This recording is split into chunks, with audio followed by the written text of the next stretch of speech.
Sana kinausap mo ako, Daniel. Maintindihan naman kita eh. Para saan pa? Para saan pa, Grace? Alam mo ba kung ano yung sinasabi ng pamilya mo sa akin nung nasa ibang bansa ka? Na house husband lang ako. Wasak na wasak pagkatao ko. Yan. Yung pride mo. Yung lintik na pride mo yung dahilan kung bakit mo kami iniwang mag-ina.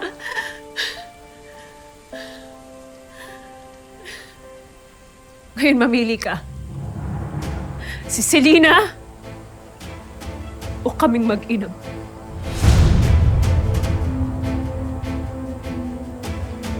Sorry, Grace.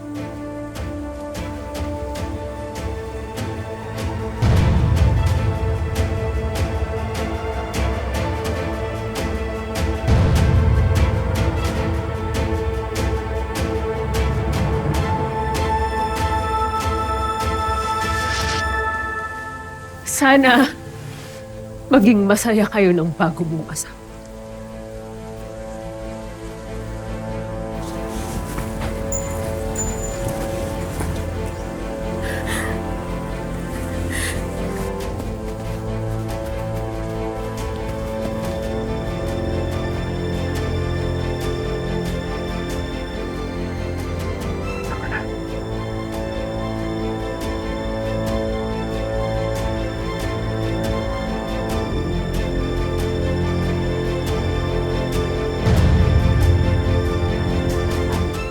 Mga walang yayang mga hayop na yan.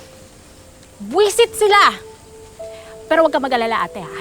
Ide-demanda natin sila. Yan si Kuya Daniel, ipakulong mo yan. Kabit niya lang yon. Ikaw ang legal na asawa, ate. Ikaw ang may karapatan. May habol tayo sa kanya. Para saan pa, Jelay? Para ibaba lalo yung sarili ko? Ano para saan, ate? Niloko ka niya. Nakita mo naman kung paano siya pumili kanina, di ba? Sa harap ng maraming tao, pinili na si Selena.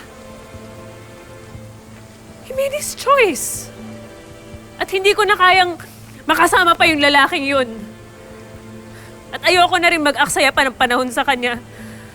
Gusto ko lang pagtuunan ng pansin yung anak ko. Oh, sige. Anong plano mo ngayon? Paano kayo ni JJ? Babalik ako ng abroad.